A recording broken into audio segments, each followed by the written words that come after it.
We watched Vivarium today. Well, I watched Vivarium today. Boyo already watched Vivarium. I haven't seen it. It's about a couple that goes to what they hope to be their dream house in some random neighborhood that happens to have all the houses look identical. Yeah, because it's like on the cheap. Like they're getting it like at a ridiculously low price because they're all prefabbed and it's in this little community that they're all the same. So it's set in England. But Jesse Eisenberg is not about that, so he's from America. Yeah, he's just like now, but his wife is English. Would we say that this is the best Jesse Eisenberg we've seen in horror movies? Because what else have we seen? Zombieland. Yeah, then no. I mean, like Zombieland is funny, but like... Yeah, this is funny too. Is it not? I mean, it's just like a serious... Because this is like movie. incredibly preposterous. Yeah, but it's funny. It's like a serious thing. But you have like a child that's like yelling with like a grown man's voice. Yeah. Until he starts weird shrieking noises. and stuff. Well, I was thinking about that. I think that's like a whole nother thing. Because do you have any like theories on that? On like those people, what it's about? It seems that it's some kind of alien invasion angle. See, that's what I originally thought. But then I started thinking, what if they're just like fourth dimensional beings? But like, what's the difference though? Because aren't aliens shapeshifters and dimension launchers?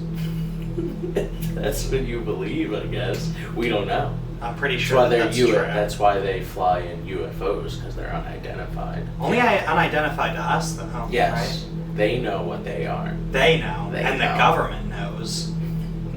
And Bigfoot knows. That's why we're trying to find them. So, when they end up arriving at this house... They dig it, but then they walk in, and then the realtor dude just dips immediately. Just is out. Just right when they he's like, they walk him in, and he's like, hey, you should go look at the back. And then he's just gone. And then that's it, they're stuck there. And from the start, we're given this like really unsettling, like unnatural feeling from this realtor guy. You can tell that the way that he conducts himself is something that like would be some kind of shape-shifting monster, because he just seems like something that doesn't fit inside of a human skin, the way that he acts. Well, that's what I'm saying. And then remember, he gets like folded up, like, and then just like replaced by the next one. Well, that's what I'm saying. Like, that's why I was like, an alien angle, I don't know, because this is like 60, 70 years of like, no, well, not really. The guy's like 20 years older by the end of it. These life cycles of these aliens are really short. Short, yeah. Because they're given a baby early on, and like, as a sense of like months. A time span. Take months. They ask him to measure him. It shows like the days on the wall. They mark it as day 98 when the child's maybe like, we could assume he's maybe 7 or 8 years old at that point. He's, a little boy at that point. But we notice that they have this really rapid lifestyle, and everything around is, like you said, it's this almost industrial fake type setting that almost seems like it's some sort of like observatory, which is actually what a vivarium is, an observatory for animals. Is it? Mm-hmm. Oh. And also, in addition to having the Latin, I googled this before, in addition to having the Latin meaning a place in life, it also applies to a dwelling in which people observe animals. Okay. Which implies that this whole experiment is possibly being watched by alien/interdimensional creatures. I see, now I think interdimensional more. Because like that had to be a pocket dimension that they were in. It seemed like they because when they arrive to the place and then after the realtor ditches them, they end up kind of trying to escape. They're driving out, they're down the block, they're taking this turn, that turn, but it always ends up that they come right back to the house. That's what I'm saying. Like, they bring them into their dimension, I guess, maybe to watch them or something. Be careful where you drive in England. Yeah, I mean, anywhere, Anywhere. I mean, it's a high cause of death.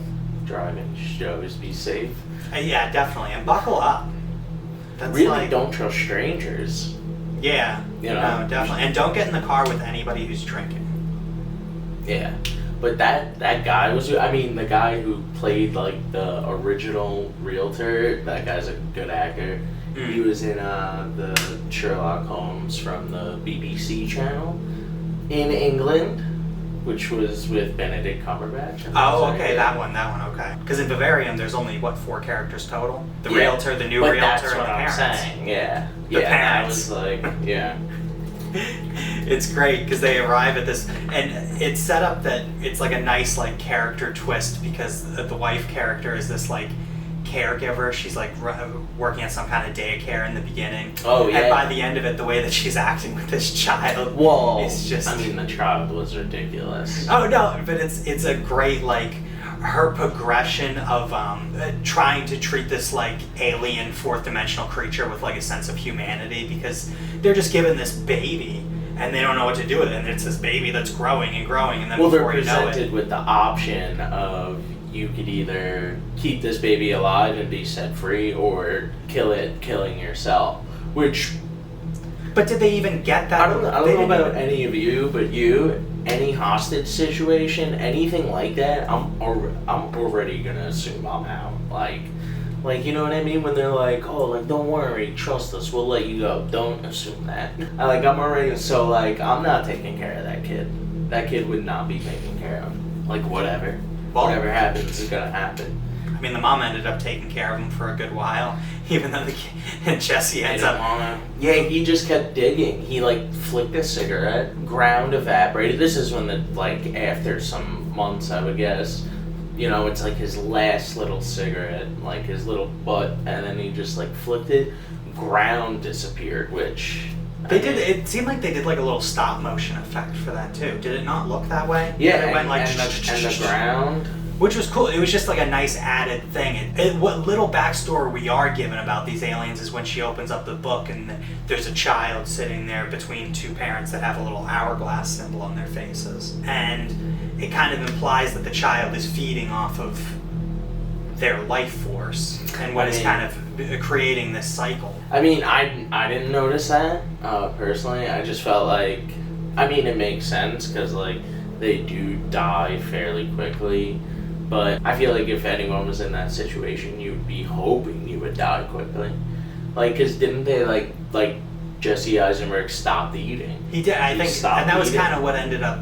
Did he die just, like, from, like, exhaustion? That's what I'm saying. Like, you don't know if, like, they were putting something in the food. Like, Yeah. I'd rather believe fourth dimensional beings than aliens. Because aliens would do something, like, way more... Yeah, they would rip him open and put stuff up his butt and all that, too. No. I think they would try to, like, conquer the world. Because that seems like they're just, like, just seeing, like, spectating, trying to live. I feel like, I don't know. Or it's just one thing and it arrived there and that's the only way that it survives. But that's what I'm saying. But maybe it is this hyper-intelligent creature that was able to create but this one thing, dimension. but see, that's what I think, like, the kid watching the TV that was all fuzzy, you know, and the noises, like, I think that was some sort of information it was getting, you know? He was learning because there is a character that's that's shown, that's talked about, that's off-screen, that communicates with the child because he goes out at a certain point. And that's when we get the frog croaking neck effect. What'd you think about that? That was probably the only effect that was in this. Yeah, I mean, it looked cool, but it was like, I don't know if, like, it's just like an alien? I don't know. It implies that there's some kind of alien that met up with him at some point and told him, and probably just filled him in on whatever his life purpose is, you know, just keep on feeding off these people for a little while and then put them in some body bags and then sell. I don't know. Yeah, I don't know. Because it's like they don't do anything else besides that. I don't know. No, they really don't. That's the thing. Who knows? I guess that's the point. There is no point. It's just a friggin' cycle. It's just to watch things. It happened before and it's gonna happen again. How many spooky ghosts would you give this movie? I would give it 2.5. I'd go a solid 2.5 spooky ghosts. I would give, I think I would agree with you there actually. Oh, I'll give you 2.5 as well. That's the first agreed upon number. Yeah.